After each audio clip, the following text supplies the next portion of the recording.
Welcome, weary traveller, to another journey through the whispers of history. As you settle in for a restful slumber, I invite you to ponder for a moment. Where in the world are you nestled right now, listening to these gentle musings? And what time of day or night has found you seeking solace in these tales? Do share in the comments below, for there is a certain magic in knowing that, across the globe, others are drifting off to these same stories, carried by the currents of curiosity into the realm of dreams. If you find yourself soothed by these quiet excursions through the annals of history, I encourage you to subscribe so that you may embark on many more adventures together. Tonight, we find ourselves transported to a world both distant and familiar. The cobblestone streets and candlelit chambers of medieval Europe. An age of chivalry and castles, of plagues and superstitions, where life was fleeting and often fraught with challenges. But for those who bore the added burden of disability, the trials of this time were amplified tenfold. In a society where survival hinged on physical labor and conformity, to be handicapped was to be cast to the margins, left to navigate a world that had little understanding or empathy for those who were different. As we explore this poignant chapter of human history, we will meet individuals who defied the odds, who left their mark on the world despite the immense obstacles they faced. We will delve into the shifting perceptions of disability, from the spiritual to the scientific, and consider how far we have come and how far we have yet to go. So allow yourself to sink deeper into your pillow, to let the weight of the day dissolve into the warmth of your bed.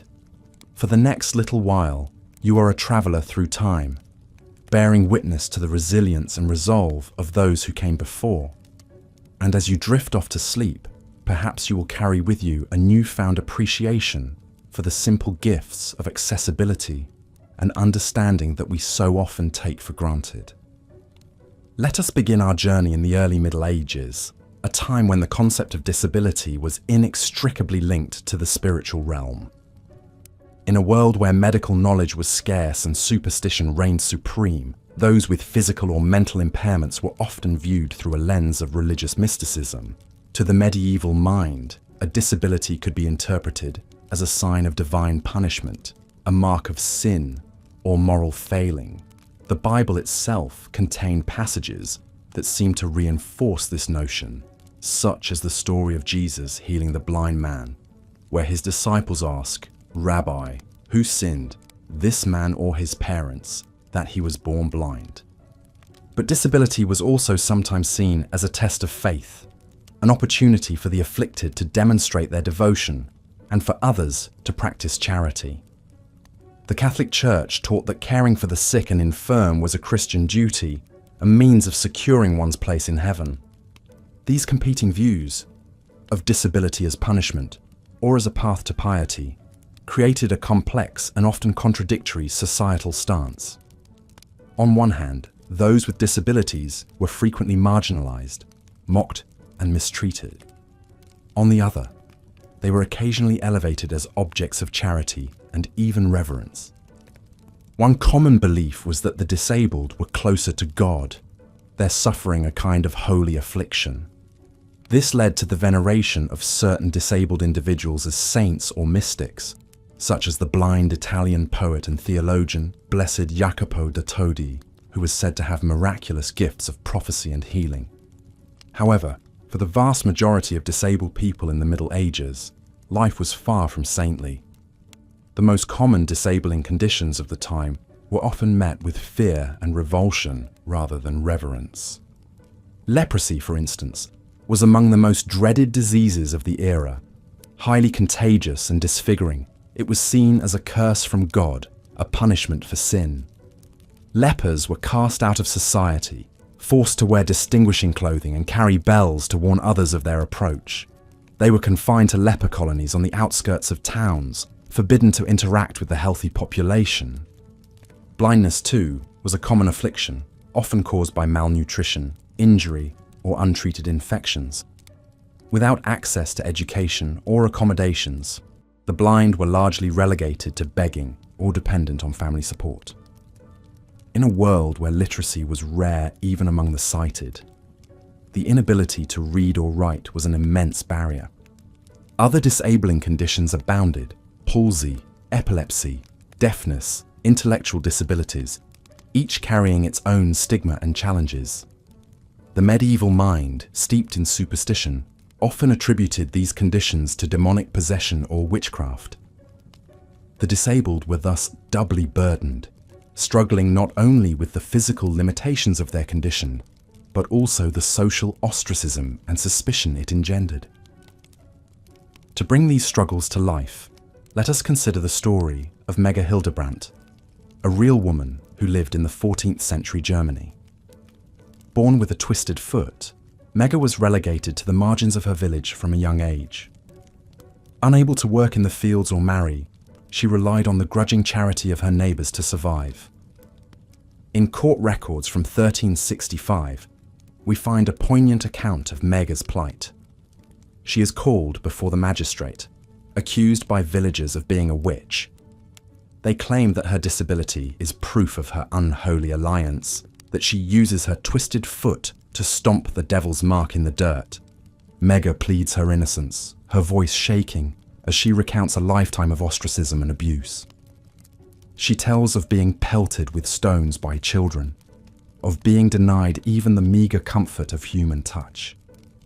In the end, the magistrate dismisses the charges, finding no evidence of witchcraft. But for Mega, the damage is done. The accusation itself is a painful reminder of her place in society. Mega's story is a microcosm of the daily indignities and challenges faced by disabled people in the Middle Ages. In a world without accommodations or accessibility, every task was an uphill battle. A simple trip to the market or church could be an ordeal, navigating treacherous cobblestone streets with a crutch or cane. Most buildings were inaccessible to those with mobility issues, their narrow doorways and steep stairs an insurmountable obstacle. For the disabled poor, which was the vast majority, life was a constant struggle for survival. With no social safety net or disability benefits, they were forced to rely on begging or the support of family members. Many ended up in almshouses or hospitals run by the church, which provided basic food and shelter, but little in the way of dignity or autonomy. Even within these institutions, the disabled were often segregated and mistreated. In her book, Disability in Medieval Europe, historian Irina Metzler describes how residents of almshouses were required to adhere to strict rules and routines, their daily lives regimented by religious authorities. They were frequently subjected to moral judgment and condescension, their disabilities seen as a mark of spiritual failing. For disabled women, the challenges were even greater. In a society where a woman's worth was largely tied to her ability to bear children and run a household, a disability could be a sentence to lifelong dependence and poverty. Disabled women were often seen as a burden on their families, unable to fulfill their prescribed roles. We see this dynamic play out in the story of Alda Müller, a blind woman from 15th century Switzerland. In court records from 1471, Alda's brother petitions to have her removed from his household, claiming that she is a drain on his resources. He argues that as a blind woman, Alda is unable to contribute to the family income, and thus does not deserve support. Alda, for her part, pleads to stay, promising to earn her keep through spinning and weaving. But her brother is unmoved, and the court ultimately sides with him. Alda is sent to the local almshouse where she will spend the rest of her days in isolation and dependence. These glimpses into the lives of Mega and Alda offer a sobering reminder of the immense challenges faced by disabled women in the Middle Ages. But even amidst the struggles and hardships, there are glimmers of humanity and resilience that shine through the historical record. Take, for instance, the incredible story of Teresa de Cartagena, a 15th century